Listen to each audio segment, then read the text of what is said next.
Boa tarde a todos, muito bem-vindos ao quinto webinar desta sessão, ou deste programa Protege o Teu Campus. O programa tem como objetivo informar e sensibilizar a comunidade académica do ensino superior na área da cibersegurança, em particular para os riscos e as boas práticas na utilização da informação e dos dispositivos de acesso. E esta é uma das principais atividades da implementação do kit de sensibilização em cibersegurança da MetaRede. O kit é da autoria do INSIB, de Espanha, e foi adaptado pela MetaRede para o ensino superior e traduzido para português pela MetaRede Portugal. A MetaRede Portugal está a dinamizar um esforço coletivo, portanto o esforço é de facto de várias instituições de ensino superior que fazem parte deste grupo e que estão a fazer a implementação deste programa que consideramos de extrema importância para as nossas comunidades académicas. Este programa conta com o apoio à divulgação do Centro Nacional de Cibersegurança e do CERT RCTS e de um grande apoio logístico da FCT FCCN. Relembro mais uma vez que o kit está disponível de uma forma completa, portanto, para qualquer instituição de ensino superior aderente à MetaRede Portugal, e portanto qualquer uma pode de facto aderir. Já agora, este webinar, no seguimento deste webinar, complementa a publicação do curso NANAL, do quinto curso deste programa, que tem o nome de Gestão de Passwords. E espera-se que as instituições possam também promover de alguma forma em instituições ações internas de divulgação e de sensibilização. Ainda assim, este programa é o quinto, este webinar é o quinto de 9, portanto já vamos a meio do programa, que tem trazido um tema por mês relacionado com a cibersegurança. Hoje temos como orador, quem deu já as boas-vindas, o Pedro Pinto. Ele é docente do Instituto Politécnico da Guarda, e prevemos que a sessão não ultrapasse uma hora. Estão também connosco a Carla do Instituto Politécnico de Coimbra, o Vítor Rodrigues da Universidade Aberta e a Susana da MetaRede Global. Podem colocar questões, perguntas, dúvidas em perguntas e respostas, ou Q&A. Elas são respondidas ou durante a sessão no chat ou no final pelo orador ou pelos participantes aqui da sessão. Como disse, o tema de hoje então é a gestão de passwords. Passwords que acho que todos mais ou menos reconhecem que é uma forma insegura de protegermos o que quer que seja. Ainda assim é a forma mais usada na internet e, portanto, mais usada em todos os sistemas e serviços que usamos. E, portanto, se calhar é bom percebermos os riscos e percebermos boas práticas para as implementar. Já que temos que lidar com a situação, vamos tentar lidar da melhor forma. Hoje o objetivo é efetivamente tentarmos sair daqui com uma melhor percepção dos riscos e maior informação sobre como podemos mitigar estes riscos. Para falar sobre o assunto, então, temos o Pedro Pinto. Ele é docente no Instituto Politécnico da Guarda, é especialista em ciências informáticas, é membro da Ordem dos Engenheiros Técnicos, mestre em computação móvel e responsável pela cibersegurança no Instituto Politécnico da Guarda. É também administrador de sistemas no mesmo instituto, é administrador do maior site de tecnologia em Portugal, o Peopleware, e é administrador do grupo de emergência da Guarda. Portanto, ele tem um vasto currículo na área de informática e também na área de segurança. Ele vai nos dar a sua perspectiva sobre o tema. Será intenção que complementarmente acedam e frequentem o curso que está disponível na NAU. O que nós temos pedido aos nossos jogadores é que tragam uma perspectiva, e não o curso que está na NAU, tragam uma perspectiva que complemente de alguma forma o curso. Portanto, sem mais demoras, Pedro, muito obrigado, o palco é teu, força. Então, antes de mais, muito obrigado. Muito obrigado inicialmente pelo convite deste grupo que é o MetaRede, que eu integrei recentemente e que para mim é uma honra porque tenho feito vários contactos, tenho aprendido muita coisa e um enorme reconhecimento pelo trabalho dos cursos que estão disponibilizados na plataforma NAU. De facto, Ricardo, deixa-me agradecer-te a ti de forma especial, porque o convite veio de ti, também já nos conhecemos há algum tempo, e também o convite para estar na MetaRede também veio da tua parte, e agradeço-te por isso, porque numa altura em que, especialmente Portugal, tem sido abanado por alguns ataques, é importante este tipo de palestra para todos em conjunto possamos contribuir para uma melhor literacia digital nesta área. Eu não sei se estão a ver a minha câmara. Estamos a ver a câmara, mas não há apresentação. Não sei se querias pôr a apresentação. Ok. Pronto, então vamos cá começar então pela apresentação que, tal como o Ricardo referiu, é sobre a gestão de passwords e a verdade é um pouco esta, ou seja, existem muitos serviços, existem já alguns mecanismos de autenticação melhorados para fazer a nossa autenticação, mas a verdade é que nós usamos as passwords para quase tudo e mais alguma coisa e são elas que nos dão aquela palavrazinha que nos dá acesso a muitos serviços digitais que nós usamos. Ora bem, então, indo ao encontro do desafio que me foi lançado, criei aqui uma pequena apresentação com a seguinte agenda, que é a importância das palavras-passe para o controlo de acesso, como obter e adivinhar uma password, algumas regras básicas, o top das passwords, que é sempre importante saber para não usarmos, alguns padrões que são usados, autenticação a 2 fatores e também falar sobre gestores de passwords, e tentar fazer aqui uma pequena demonstração deste tipo de ferramentas. Ora bem, então, alguém descobriu a minha password, agora tenho que mudar o nome do meu cão. Na verdade, e para quem está pouco consciencializado com esse tipo de situações, é um pouco isto que nós fazemos, ou seja, nós utilizadores, no geral, obviamente, acabamos por atribuir nomes do pai, da mãe, do filho, são essas as passwords que nós usamos. E, como devem compreender, depois arriscamos porque estamos, de facto, vulneráveis nesse ponto de vista, porque são palavras conhecidas, são palavras que alguém pode chegar facilmente a elas e depois pode usar, né, ou testar e tentar entrar nos nossos serviços. Ora bem, pronto, um pouco fazendo aqui então a introdução. Porquê as passwords? Parece que é assim um tema um pouco arcaico e até já antigo, mas tal como referia, as passwords continuam a ser aquela chavezinha ou aquele conjunto de palavras que nos deixam entrar ou não entrar em determinados serviços.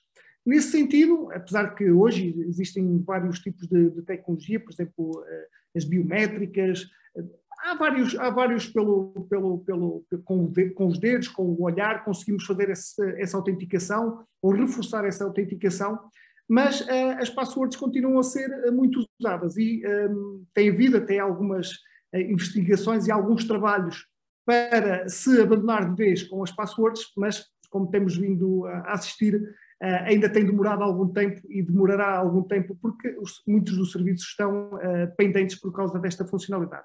Pronto, chamar a atenção por esta questão que é, já que as temos que usar, pelo menos que se usem passwords que sejam, do ponto de vista informático, sejam passwords fortes, ou seja, que sejam, não digo impossíveis, porque no mundo da informática já toda a gente percebeu que os impossíveis podem ser os possíveis de amanhã, mas que sejam difíceis de tentar adivinhar, para aí também dificultar a vida a quem, por algum motivo, nos queira aceder aos nossos serviços.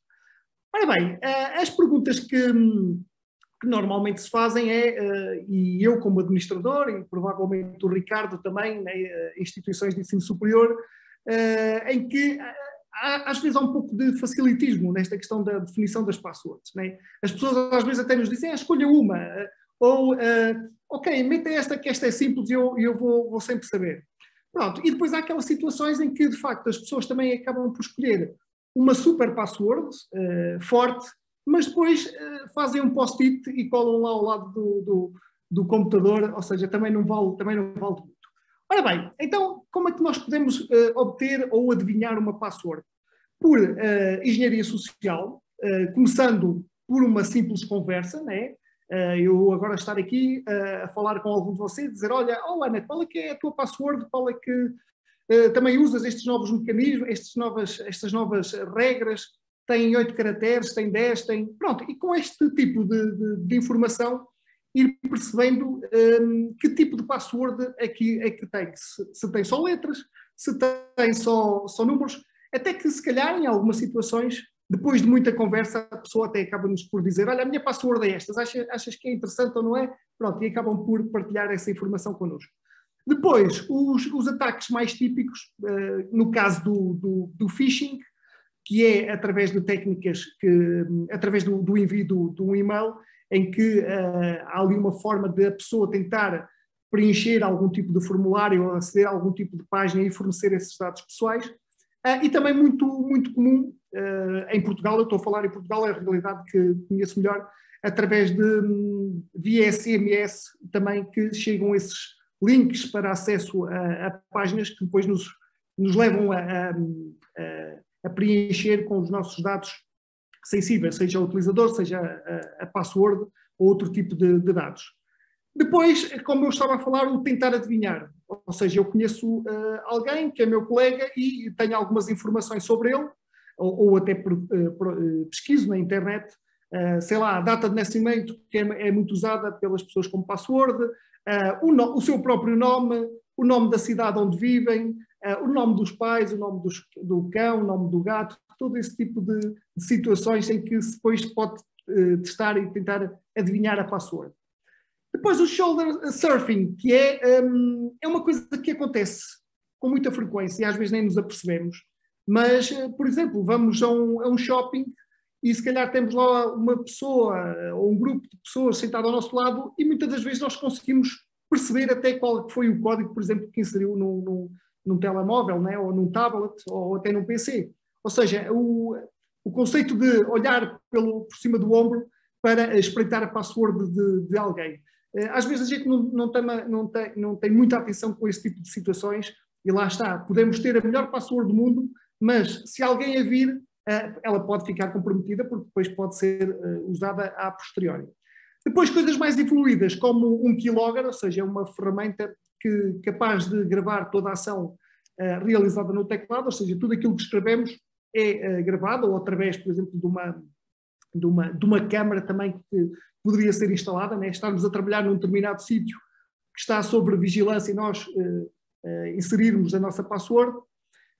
Coisas ainda mais complexas, como por exemplo um ataque de força bruta. Eu dou aqui o ataque de dicionário, que é, imaginem, ou seja, toda a gente sabe o que é um dicionário, termos esse dicionário em formato digital e testarmos todas aquelas palavras que lá estão para tentar entrar num determinado serviço. Por isso é que se costuma dizer que tudo que sejam palavras que são conhecidas nós não devemos usar como password. Porquê? Porque se ela está num dicionário, se essa palavra está num dicionário, pode ser fazer parte de um ataque realizado a um dos nossos serviços. Depois, coisas mais simples, como também já referi, recolha de passwords, ou seja, definimos super passwords com caracteres especiais, minúsculas, maiúsculas, mas depois aquilo é tão complexo que a pessoa não consegue decorar e então aquilo que ela faz é colocar num post-it colado lá ao lado do computador, ou numa nota adesiva, ou, por exemplo, por baixo do computador ou atrás do monitor. Acho que os administradores de sistemas já sabem mais ou menos os sítios onde essa informação pode estar. Depois, a exfiltração são cenários mais complexos, né? E já é preciso algum conhecimento, fazer algum tipo de ataques, conseguir extrair essa informação de bases de dados, se a informação estiver cifrada, conseguir descodificá-la. Todo esse tipo de situações é possível, e é possível, por exemplo, sei lá, ataques recentes ao LinkedIn, em que a informação foi extraída de base de dados e foi tornada pública na internet ou na dark web, como agora também está na moda. E outra situação, através da interseção na rede, neste caso, se a informação passar de uma forma não cifrada, pode ser possível obtê-la, né? Se ela passar cifrada, e se também se conseguir decifrar, também será uma falha, mas pronto, são cenários mais complexos, necessitam de mais conhecimento por quem tem esse objetivo de descobrir a nossa password, mas pronto, não são cenários que também temos que estar atentos e lá está, é importante que exista esta literacia porque podemos, sei lá, agora podia estar aqui a explicar todas estas situações e não explicar aquela que é tão simples que é alguém espreitou a minha password, né? Alguém viu a password que eu estava a colocar, quer dizer, tudo o resto não faz sentido porque depois de eu ter definido uma super password password com todos os critérios que me garantem uma aparente segurança, se alguém a viu, também não vale de muito. Ok, pronto. Então eu deixava algumas questões para, neste momento para se refletir, que é se a password ou a palavra passe que usamos, se é o nome dos pais, se é o nome do namorado, se é o nome da namorada, se temos a noção se é uma password forte ou não, se essa password usa dados pessoais, informação, sei lá, como o número do cartão de cidadão, o número da carta de condução, o número da porta onde a namorada mora, ou a rua, coisas desse tipo. Se escrevem as passwords, quando eu digo escrever as passwords, seja no formato digital, seja no formato em papel, né? Aqui acho que é claro, nunca as devemos escrever, mas nem sempre é fácil e pronto, também temos que criar aqui uns cenários daquilo que podemos usar para nos ajudar nesta gestão de passwords, que não é propriamente uma tarefa fácil. E depois a última questão, que é se usam sempre a mesma password. Toda a gente reconhece que usar sempre a mesma password dá jeito, não é? Mas também pode dar jeito aos piratas informáticos, porque se a descobrirem também podem ter acesso a vários serviços e a vários tipos de informação que nós temos protegida por essa tal password. Ok, então algumas regras básicas. Primeiro, mudar sempre as passwords definidas por omissão, seja ao nível de software, seja, por exemplo, vamos comprar um conjunto de webcams para colocar em casa, mas a interface de gestão daquelas câmaras nós mantivemos as credenciais de acesso. Devemos alterar com alguma frequência as passwords, é aquilo que nós também indicamos e às vezes também não é propriamente simples, né, porque andamos sempre a adiar, do tipo, ainda ninguém descobriu, então, e eu até gosto desta password porque também já a sei e é fácil de decorar porque já tenho aqui o esquema na cabeça, mas a verdade é que devemos fazer essa frequência. Isto até porquê? Porque às vezes a gente nem sabe se a nossa password até já não está exposta na internet. Porque, entretanto, pode ter acontecido algum tipo de ataque, também já vou mostrar algumas ferramentas para analisarmos isso, e a nossa própria password já pode ter sido exposta, nós nem nos temos apercebido, né? Isto é quase como os ataques às empresas, né? Muitas delas são atacadas e nem se percebem que são atacadas, só quando existe algo de muito anormal é que se tem essa noção, mas isto também acontece com as passwords. Depois, aqui a balança entre complexidade e dimensão. É verdade que uma password mais complexa demora sempre muito mais tempo a piratear ou a hackear. A sua dimensão também é importante, por isso temos que encontrar aqui formas de ter uma password que seja, por um lado, complexa e, por outro lado, que tenha uma dimensão que dificulte a sua descoberta. Como eu referi atrás, não devem ser guardadas, né? Toda a gente sabe isso, o facto de nós a escrevermos tem logo ali um ponto de falha, o facto de nós a guardarmos só para nós, aparentemente, isto faz quase uma analogia aos segredos, né? Quando a gente conta um segredo a outra pessoa e acha que nunca aquela pessoa vai revelar aquele segredo quando eu conto porque chateou ou porque aquela pessoa tem ciúmes de nós ou inveja, não sei o quê, quando eu conto lá partilhou o nosso segredo e lá foi tudo por água abaixo. Pronto, e não utilizar a mesma, ou seja, utilizar uma para cada serviço ou aplicação. Deixem-me confessar uma coisa, eu conheço 3 passwords minhas, não conheço mais, mas devo ter para aí umas 50. Como é que isso é possível? É possível através de uma coisa que vamos falar mais à frente, que são os gestores de passwords, ou seja, a minha ferramenta que eu uso para gerir as minhas passwords, que não devia usar, confesso, mas como são tantas e às vezes só para serviços, alguns tipos de serviços mais que não são tão periódicos de usar, sei lá, um serviço de venda de roupa em segunda mão e eu necessitei de criar um registro e então criei uma password quase como temporária, mas se calhar vou precisar dela no futuro. Então, esse tipo de passwords, ou seja, esse tipo de credenciais, eu peço uma ferramenta para as criar e para as guardar. Eu nem quero saber qual é que é a password que foi definida, porque confio em parte no software e sei quando necessitar daquela password o software há de lá ter guardado. Ok, top passwords em 2021. Ora bem, o top passwords em 2021 é quase igual ao de 2020 e quase igual ao de 2019, são quase sempre as mesmas. Né? 1, 2, 3, 4, 5, 6, password, 1, 2, 3, 4, 5, 6, 7, 8. Depois ela vai, não sei se reparam, elas vão evoluindo. Porquê? Porque também depois há sugestões do tipo, olha, agora para se ter uma password forte deve ter no mínimo 9 caracteres. Então, estes números, 1, 2, 3, 4, 5, 6, que há uns anos era até 6 dígitos, depois passou para 8, agora já vai a 9, já há empresas que usam 13, pronto. A esta altura os portugueses estão a perguntar, então mas não está cá a password do Benfica, né? Porque a password do Benfica, se calhar, eu não sou do Benfica, mas isto é o top de passwords usadas à escala mundial. No entanto, existe um site em que nós podemos saber quais são o top de passwords pirateadas em Portugal, aí cá está, não é mesmo? 1, 2, 3, 4, 5, 1, 2, 3, 4, 5, 6, até 9. E na quinta posição lá aparece a palavra Benfica como password e Portugal, por exemplo, em sexto. Voltando um pouco ao que eu falei há pouco, mais atrás, ou seja, se eu sei que alguém é do Benfica e é doido pelo Benfica, se calhar a password dele também poderá ser Benfica, né? Tudo isso é possível. Este portal tem outra coisa interessante, que é o facto de eu ter o conhecimento de quanto tempo é que demora a piratear ou a craquear a password que eu defini. Ok? Pronto, como vocês veem, todas estas aqui que aparecem no top 5, 6, que é o que se vê aqui, depois tenho aí o link que podem aceder, todas elas demoram menos de um segundo. E se fôssemos até mais ao detalhe, elas demoram na ordem dos milissegundos para serem descobertas. Pronto, e depois existe aqui do meu lado direito um contador que me diz quantas vezes é que estas passwords foram descobertas e foram anexadas à tal base de dados que me dá essa informação sobre o número de vezes que foram pirateadas.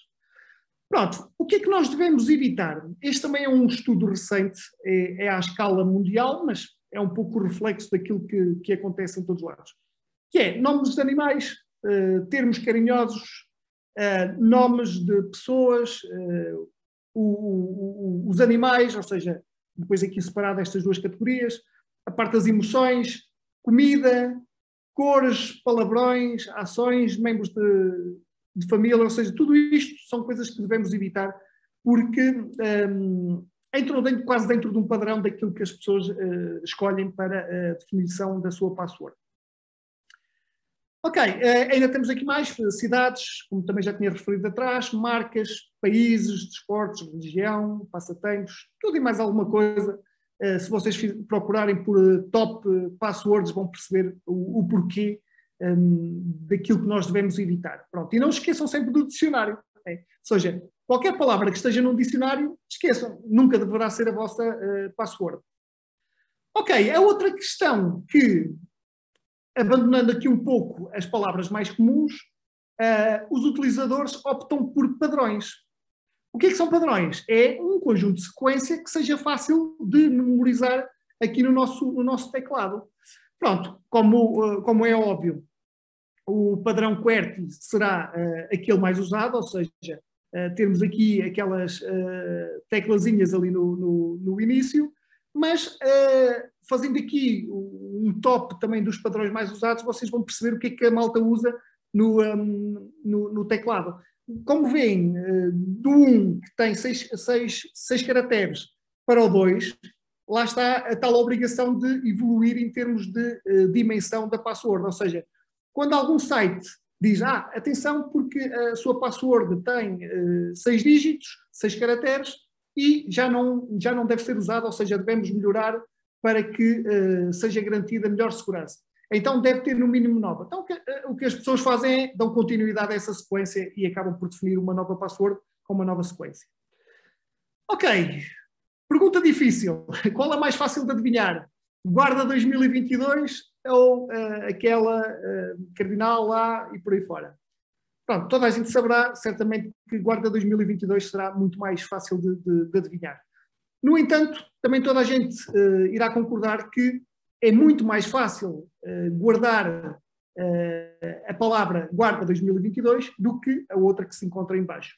Pronto, ou seja, tem que haver então aqui o tal equilíbrio sobre quais os caracteres que definem a minha password.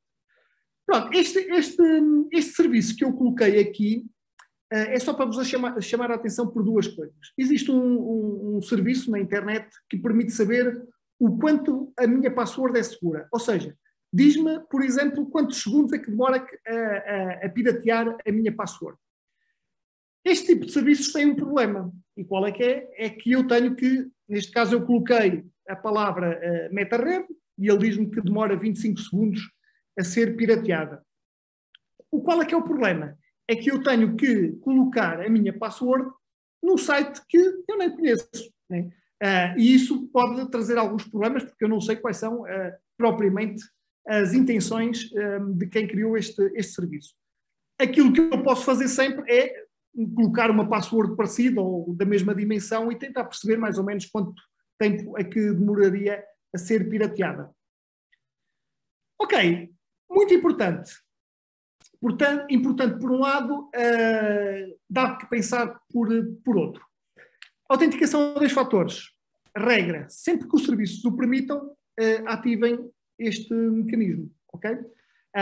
Certamente porque todos têm este mecanismo ativado em vários serviços, seja, por exemplo, nas finanças, seja, por exemplo, no acesso à página de gestão da vossa operadora. Estes serviços já estão no Facebook ou no Instagram ou em outros. Todo este mecanismo já está presente em vários serviços. Como é que funciona? Ou seja, aquilo que eu sei, eu tenho o meu utilizador e password, e quando faço o processo de autenticação ou de validação de alguma coisa, é-me enviado um código para via SMS ou até através de e-mail, e é com esse código que eu valido, digamos, aquela autenticação ou aquela transação. Pronto. Depois, este mecanismo... deixem-me só chamar aqui a atenção para uma situação que aconteceu recentemente. Não sei se está completamente validada, mas toda a gente ouviu falar dos ataques da Vodafone. Uma das coisas que se falava é que tinha sido clonado o cartão SIM de um dos funcionários, o que, depois olhando aqui para a autenticação a 2 fatores, nos coloca aqui uma série de questões sobre se não é necessário evoluir a autenticação a 2 fatores. Volto a dizer, né, nesta questão da segurança, não podemos dizer sempre a 100% que é tudo seguro, né? Toda a gente sabe que não é, e às vezes uma simples falha de um utilizador pode colocar tudo em xeque, mas daí ser, se calhar, a esta altura ainda mais seguro, a autenticação multifator, que é termos mais do que um fator de autenticação. Ou seja, imaginem vocês aquilo que vocês sabem, utilizador e password, fazem a autenticação, o código de validação vai para algo que é vosso, vamos dar aqui o caso de um smartphone, né, para vocês fazerem essa validação, e depois ainda existe uma outra autenticação, quase a autenticação final, em que, neste caso, dado aqui como exemplo, que vocês usam o dedo para validar essa tal autenticação ou confirmação. Pronto, é de facto o melhor, né, a esta altura. É mais complexo e até é chato, porque todos nós sabemos, enquanto utilizadores, que escrever passwords ou criar contas é chato, é de um ponto de vista que não é propriamente assim tudo muito intuitivo, apesar de que hoje em dia, através da autenticação, através da retina ou através outro tipo de autenticações biométricas, podemos fazer este processo de uma forma mais intuitiva e até simples. Ok, depois também já falei nisto anteriormente, que é, às vezes nós consideramos que a nossa password continua intacta, digamos assim, mas num ataque que aconteceu, por exemplo, a uma rede social, e considerando que as pessoas usam redes sociais, a minha password, os meus dados também lá estavam no meio do leak que foi, entretanto, partilhado na internet. Pronto, há aqui um site que é I Have Been Pwned, que vocês podem colocar o vosso e-mail ou o vosso telefone não é propriamente crítico, né, colocarmos o e-mail, apesar que há pessoas que consideram que a partilha do endereço de e-mail pode também ser crítica. Mas, pronto, é uma forma de vocês saberem se os vossos dados estão lá também naqueles que foram partilhados de algum destes grandes ataques que têm acontecido nos últimos anos às redes sociais. Ok, então, como criar boas passwords? Dizem as regras atuais, né? Porque se calhar daqui a uns tempos o que está aqui já não faz propriamente sentido, mas que as passwords devem ter no mínimo 9 caracteres e devem ter a inclusão de 3 dos 4 seguintes conjuntos de caracteres: minúsculas, maiúsculas, números e caracteres especiais. Ou seja, pegar nisto tudo, arranjar aqui 9 caracteres, misturar tudo e chegar a uma password. Dica: para criar uma password, aquilo que eu sugiro aos meus alunos, e também quando estamos a falar sobre cibersegurança e a malta dos centros de informática para informar aqui os seus utilizadores, olha, pensem numa palavra, numa frase, e dessa frase construam uma password que seja forte. Pronto, eu defini aqui eu conheci a minha primeira namorada em 2012, ponto de exclamação, e depois arranjar aqui, digamos, o algoritmo ou o método que vai pegar nisto e transformar isto numa password, que é a primeira letra de cada palavra, alternar irregularmente com letras maiúsculas e minúsculas, usar apenas os dois últimos algarismos, ou os algarismos que estiverem ali na minha frase, e manter os caracteres especiais e, neste caso, usando aquela frase, eu obtive esta password. ICAMPNE12, ponto de exclamação. Alguns acharão estranho porque é que diz aqui não usar essa password, né? É óbvio. Mas eu coloco isto e conto sempre esta história assim muito rápida. Um dia, aqui há uns anos, fui fazer um curso mais um colega na área da segurança e então havia uma série de laboratórios para fazer. E, obviamente, para os laboratórios era usado um utilizador e uma password. E depois, passado alguns anos, esse meu colega teve um problema na rede e chamou-me lá. E aí eu disse: olha, mas eu para entrar aqui preciso dos teus dados. Olha, usa a password que nós usávamos lá nos tais laboratórios, quando fizemos o curso, ou seja, aquela password andava sempre ali, pronto, e por isso é que às vezes aqui parece até que é uma password gira e a malta acaba por usar, mas pronto, de facto não devem mesmo usar. Pronto, a última dica, que é os gestores de password. Como eu disse, e como toda a gente deve reconhecer, se nós não a escrevêssemos era o melhor, era o ideal, né? Ou seja, termos a nossa capacidade de guardar as nossas passwords só para nós seria a forma mais segura de as mantermos, digamos, intactas, só para nós.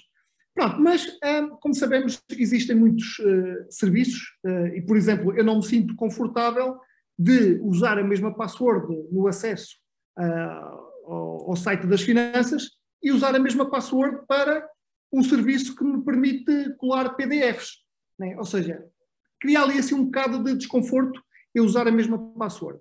Até porque o serviço de PDFs eu vou usar só de vez em quando, e espero também que o das finanças só de vez em quando, mas pronto, pelo menos que tenha ali uma password mais forte e que seja uma password que que se identifique até para eu poder usar ali naquele serviço e que eu a saiba para mim, ok? Pronto, então o que é que eu faço? Eu costumo usar, e há vários softwares nesta área, costumo usar softwares para fazer a gestão de passwords, e neste caso uso o BitHarden. Como é que isto funciona? Ou seja, eu posso guardar as minhas passwords, ou seja, acedo a um serviço, crio uma conta e o software, se estiver ali um pluginzinho, por exemplo, no browser, ele pergunta-me: olha, queres que eu guarde esta password? Pronto, e se eu disser que sim, ele pega e coloca aqui dentro do meu cofre, digamos assim. Se eu não quiser, ele não faz nada e mantém fora. Pronto, a outra coisa que eu posso fazer é criar as minhas passwords, ou seja, eu entro dentro da ferramenta e faço uma introdução manual do meu utilizador e password e guardo num destes tipos de credencial, se é um tipo de cartão, se é uma identidade ou até uma nota segura. Bom, posso lá guardar. A outra coisa é dizer que é uma funcionalidade muito interessante, e por isso é que eu há pouco dizia que provavelmente devo ter mais de 50 passwords, mas só conheço 3, as outras nem faço a mínima ideia quais seja. É dizer a esta ferramenta que, quando aceder a um determinado site, vamos considerar que agora o site xpto.pt, né, e eu preciso de criar um registro, então eu digo à ferramenta para me criar esse registro, ou seja, para me fornecer dados para eu criar esse registro. E ele cria-me um utilizador e cria-me também uma password e pede-me para guardar. Eu disse, tudo bem, ok, guarda essas credenciais, porque quando eu precisar delas, o software vai aceder ali para mim e vai ele próprio até introduzir essa informação. Pronto, como veem aqui, em termos de gestor de passwords, eu posso definir o comprimento da password, se quero incluir os tais caracteres especiais, maiúsculas, minúsculas e números, se quero ter aqui um histórico de palavras-passe, ou seja, às vezes acontece que nós passados uns anos, quando damos, agora tive aqui uma ideia e é a mesma password que já usamos há uma série de anos atrás, passa a redundância. Pronto, ele deu-me aqui um histórico de palavras-passe para eu não usar. E depois, obviamente, temos aqui a segunda parte. Este software não é totalmente perfeito nessa componente, que é o facto de não ser totalmente offline. Hoje falar em offline parece uma coisa estranha, mas olhem, por exemplo, com os ataques que têm havido, né, os backups que são feitos, se forem mantidos de um modo offline, se calhar até estão salvaguardados. Mas na questão das passwords, nós temos, na passwords e outro tipo de informação, temos sempre o problema de sincronização. Ou seja, nós, se criamos um registro no PC, quando acedemos com o nosso smartphone também queremos ter essa informação disponível. Então, ou criamos 2 vezes essa informação neste tipo de ferramentas, ou deixamos com que ela sincronize. Pronto, basicamente é esse o processo. Deixem-me dizer, esta ferramenta tem uma palavra mestre, que é o que dá acesso a tudo, ou seja, é aquela palavra que vocês têm que realmente guardar para vocês, que nos dá depois acesso a tudo. E depois tem aqui também algumas funcionalidades que são interessantes, que é, por exemplo, a integração com outros mecanismos de autenticação que estejam disponíveis no vosso PC, ou no vosso smartphone, ou no vosso tablet. Pronto. No caso aqui do Bitwarden, que, não sei se, para quem se lembra, há cerca de, se calhar 2 anos, em que houve um ataque ao LastPass e surgiu como grande alternativa, até porque é open source, ou seja, todo o código desta aplicação está exposto na internet, o que é bom, né, neste caso, porque conseguimos perceber o que é que lá está programado na aplicação, mas surgiu como alternativa, grande alternativa credível ao LastPass. E até existem ferramentas para quem tiver dados no LastPass poder passar aqui para o Bitwarden. Pronto, de uma forma muito... deixem-me só dizer aqui outra funcionalidade que foi adicionada também há relativamente pouco tempo, que é esta ferramenta permite-vos criar notas seguras. E o que é uma nota segura? É algo que eu quero, de um ponto de vista guardado para mim, mantê-la ali segura através de uma password, neste caso do utilizador e uma password, da tal palavra mestra, mas também me permite que essa informação seja transferida pela internet, através dos canais inseguros, como nós conhecemos, de uma forma segura. Pronto, e depois nós conseguimos ali controlar quase a validade dessa informação e quase fazê-la como autodestruir, que também hoje algumas ferramentas de conversação permitem fazer isso. Pronto, só por fim, além deste, existem muitos outros, como o OnePassword, é também um dos mais sugeridos, o LastPass, o Keeper, o RoboForm, o KeePass é muito interessante pelo seu potencial offline, okay? Também temos que criar e muitas das vezes até temos que ter um ficheiro associado, que é uma chave, não é uma password, mas é uma chave fora que está no ficheiro para fazer essa autenticação. Pronto, todos eles garantem a segurança da nossa informação. Como disse, nem tudo é perfeito, porque se aumentamos a complexidade, se aumentamos o número de mecanismos para garantir a nossa segurança, chegamos quase a um ponto que até se torna chato fazermos uma autenticação, porque temos que fazer uma série de coisas. Provavelmente a comunidade científica irá evoluir, da parte da tecnologia, irá evoluir estes mecanismos de autenticação. Já evoluíram, né? Porque hoje em dia, lá está, partindo um pouco de um princípio errado, que é usar a mesma credencial para todos os serviços, mas isso é possível. Outra das coisas que se tem, de certa forma, sublinhado nestes últimos tempos é o facto de não guardarmos passwords no próprio browser, mas, curiosamente, ontem até a Google lançou uma atualização do Chrome em que, para acesso às passwords, é preciso autenticação, e há uma coisa curiosa, ou seja, a password que está associada ao nosso perfil nunca é gravada no browser, e se passar até algum tempo, vocês podem ativar a autenticação a 2 fatores e, obviamente, têm que fazer essa autenticação via a informação que foi para o vosso smartphone. No e-mail, por exemplo, ao nível do Gmail, não sei se vocês também têm conhecimento, mas, por exemplo, é possível vocês fazerem a autenticação só com o smartphone. Ou seja, vocês indicam o vosso e-mail e é enviado um número para o vosso smartphone em que vocês depois têm que confirmar esse número do outro lado. Ou às vezes até uma conta que têm que fazer, que é para confirmar isso e é enviado para o outro lado para fazer essa autenticação. Pronto, eu andei a fazer algumas pesquisas e algumas descobertas ao nível da Google para perceber o que é que tinham evoluído neste campo, e esse tipo de funcionalidades é bastante interessante. Como referências aqui da minha apresentação, obviamente o nosso Centro Nacional de Cibersegurança, que também, digamos, é um aliado deste grupo da MetaRede, o Centro Internet Segura e, para quem quiser consultar o PeopleWare, para onde eu escrevo e também tento, de certa forma, colaborar e ajudar nesta literacia digital para tentarmos perceber todos os perigos que corremos quando não escolhemos a melhor password ou não fazemos as melhores práticas ou não atualizamos as nossas máquinas.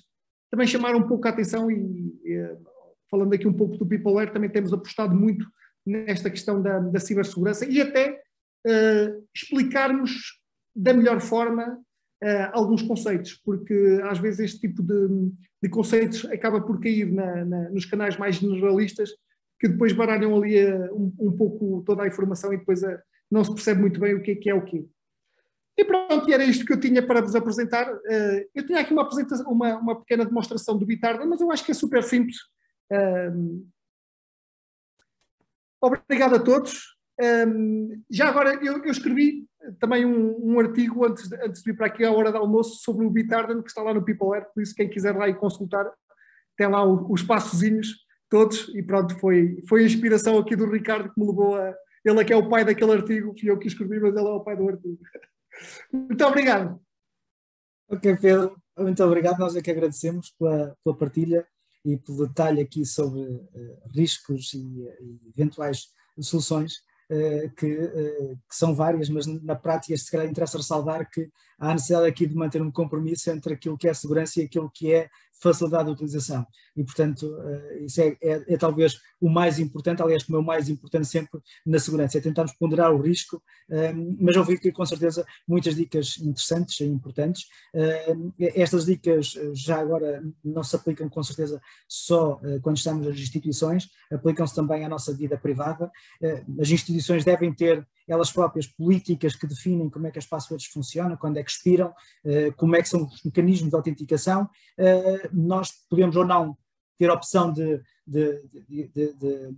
escolher, ou podemos ser obrigados quando estamos numa instituição. Quando estamos na nossa vida privada, depois é tudo uma opção, enquanto que não for imposto pelos sites, é uma opção. São opções que me parecem de facto muito válidas. Acho que existem algumas questões ainda aí por responder. Carla e Vítor, se puderem, agradecia-vos. Sim. Então, posso colocar a primeira questão, Pedro? Temos aqui um colega que pergunta se os gestores de password, sendo de acesso livre e online, não será por si só uma vulnerabilidade? Sim. Deixa-me só pegar aqui. Estão a ouvir? Sim. Ok. Entretanto, isto... Sim, de facto temos esse problema.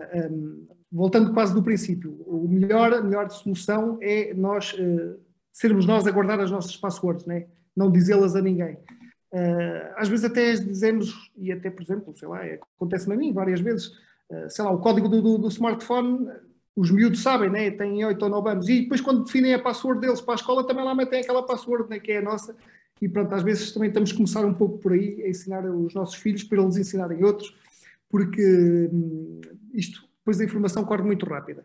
Mas voltando à questão, que é, sim, de facto, nós devemos primeiro guardar só as nossas passwords para nós, se tivermos aqui, pretendermos aqui algum tipo de ajuda, devemos então se calhar avançar para um gestor de passwords que seja offline, ou seja, um software que temos instalado na nossa máquina, no nosso smartphone, que não tenha comunicações, né? Ou seja, esteja ali, é algo estático, mas depois temos o outro problema que eu referia, que é, hoje nós sabemos que andamos sempre a mudar entre dispositivos, tanto estamos no PC, quando estamos no smartphone, depois já estamos no tablet e depois até já estamos na televisão e precisamos daquela tal credencial ou aquela password que ficou guardada.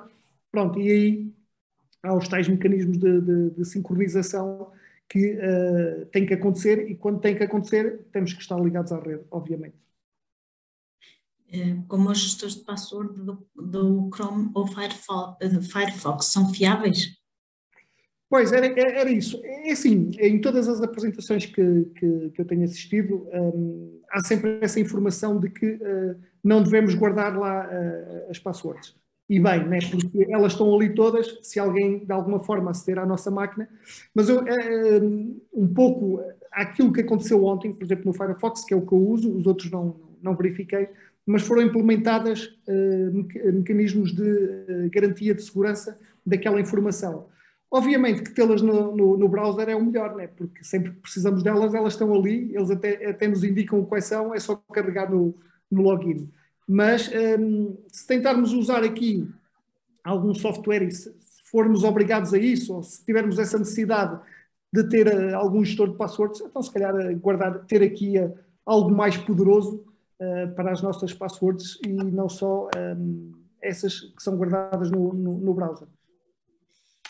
Como é que podemos reconhecer a fiabilidade desses gestores de password? Sabemos que podemos fazer download de um software que não é tão fiável ou fidedigno. Pois, essa é sempre uma pergunta difícil de responder, mas também é aquilo que nós temos no mundo da tecnologia.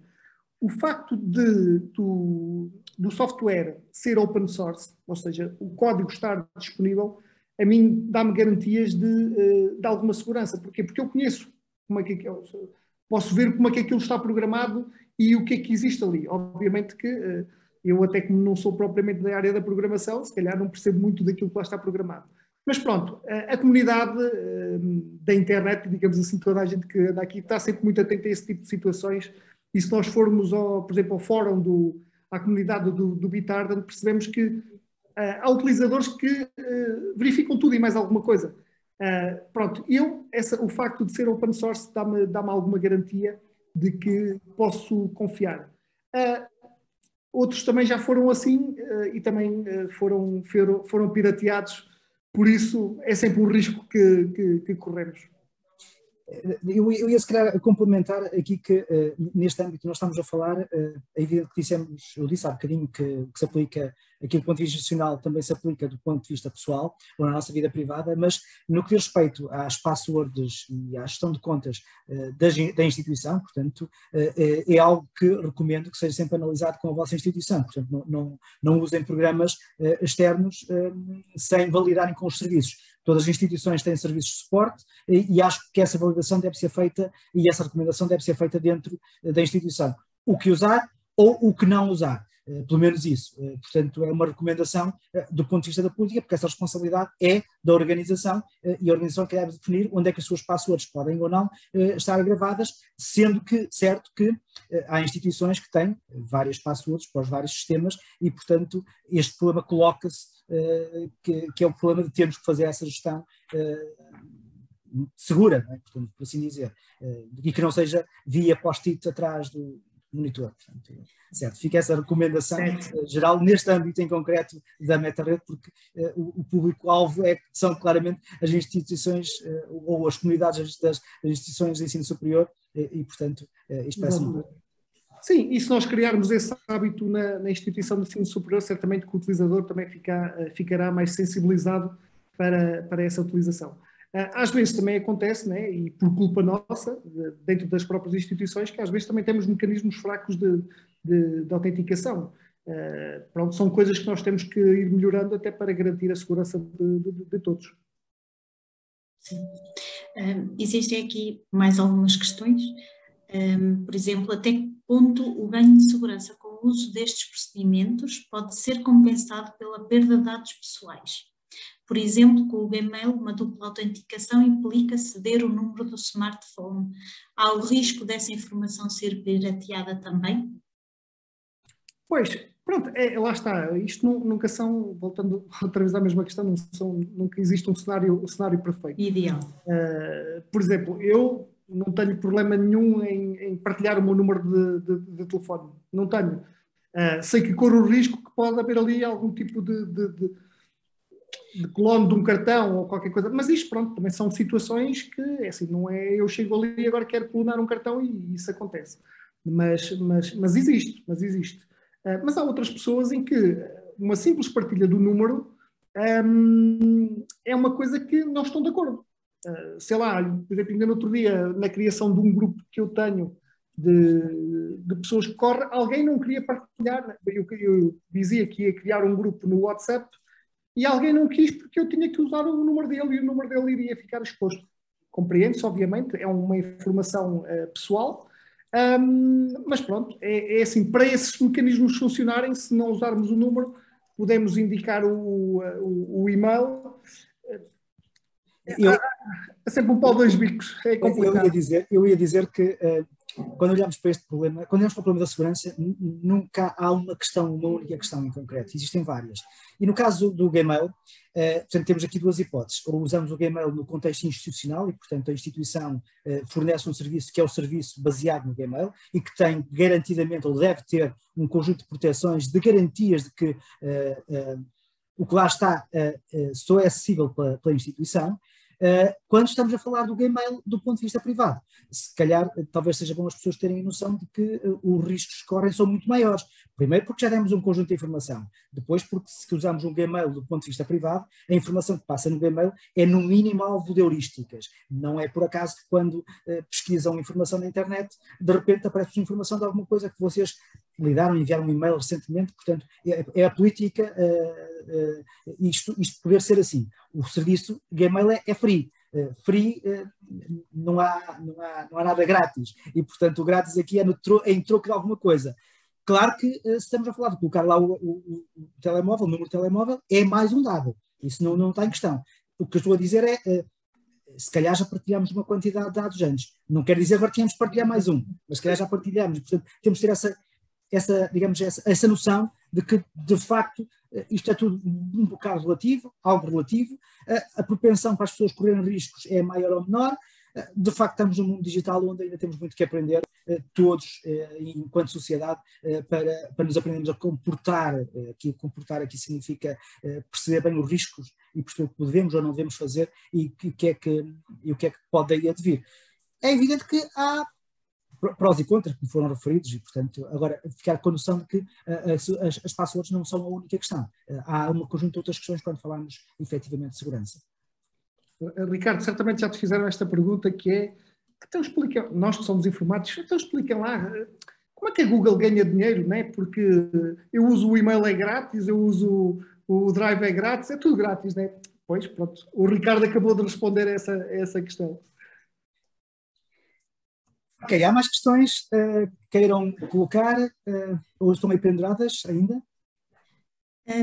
Eu penso que já estão, grande maioria, respondidas. Se escapou alguma, peço imensa desculpa, porque de facto hoje tivemos muitas questões, mas na sua generalidade acho que já foram respondidas. Ok. Ok, pronto, se calhar então, eu não sei se há mais alguma questão, mas que possa ainda eventualmente ser respondida. Queria dizer que as soluções que foram referidas pelo Pedro são exemplos e, portanto, existem outros.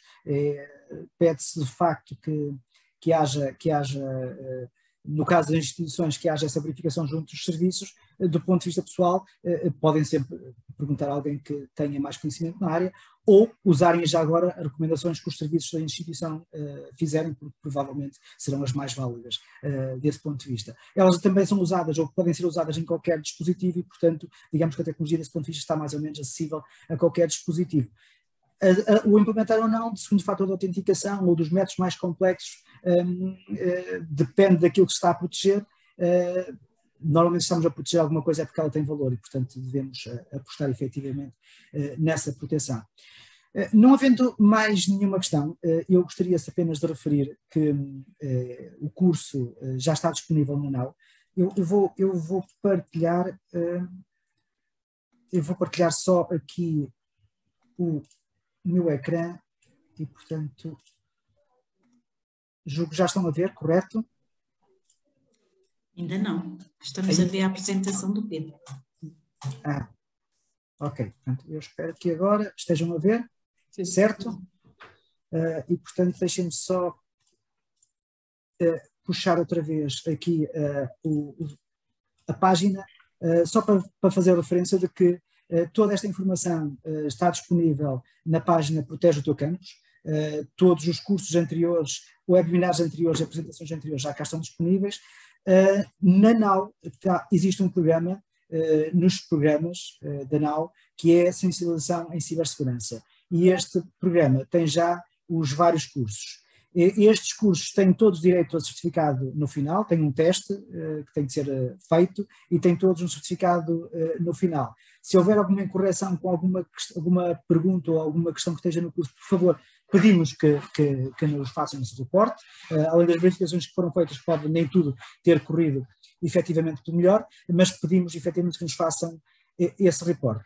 Eu hoje queria apenas agradecer ao Pedro, agradecer ao Vítor e à Carla, agradecer à equipa da Universidade de Évora e à equipa da Universidade do Politécnico de Coimbra, pelo trabalho que têm realizado na preparação quer da comunicação, quer depois dos cursos online. Dizer que esta informação continua disponível, temos mais 4 módulos dedicados à cibersegurança, que esperamos que sejam de utilidade para todos. E é só fazer uma referência final, dizer que já a seguir, portanto, já a seguir daqui a meia hora, existirá, está disponível, ou será feita a realização da entrega de prémios do concurso CTF Internacional MetaRed 2021.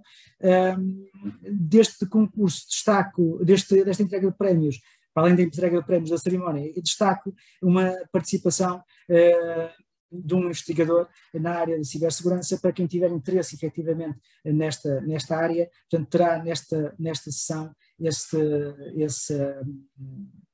essa intervenção. E, portanto, eu posso deixar aqui no chat o link, se calhar, se alguém depois quiser aceder, será mais fácil. Eu só vou colocar aqui, então, essa mensagem. E, se não houver mais nada, não sei se Vítor, Pedro, Carla querem fazer algum comentário final. Da minha parte é só agradecer o convite e alertar para esta situação de as pessoas se protegerem através das suas credenciais e, mais uma vez, realçar o trabalho que tem sido feito por este grupo, que de facto é muito importante. Eu confesso que já fiz todos os cursos que vocês lá disponibilizaram e é mesmo muito interessante, e deixo esta sugestão para quem está aqui a assistir para o fazer, e até porque eu dou-os aqui também aos meus alunos e em breve serão também disponibilizados aqui aos nossos funcionários como uma ferramenta de conhecimento sobre esta área da cibersegurança. Muito obrigado. Queria deixar também o agradecimento a todos pela participação e pela presença. Este é um assunto realmente dos dias de hoje e, portanto, esta sensibilização nas nossas instituições eu acho que é uma mais-valia para nos protegermos um pouco melhor relativamente a estas questões da cibersegurança e, portanto, quanto mais despertos estivermos para estes temas, melhor conseguimos a segurança nas nossas instituições, no nosso posto de trabalho, enfim, na nossa vida pessoal.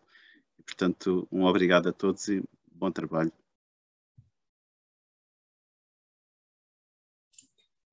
Carla? Só desejar um bom resto de tarde e obrigada pela participação de todos. Ok, muito obrigado a todos então, mais uma vez. O link eu já partilhei no chat, partilho de novo para a sessão seguinte. No próximo mês teremos mais uma sessão, anunciaremos também, ela será divulgada depois para as vossas instituições. Muito obrigado, uma boa tarde, continuação de bom trabalho, de bom estudo, ou bom descanso, seja o caso. Muito obrigado, uma boa tarde.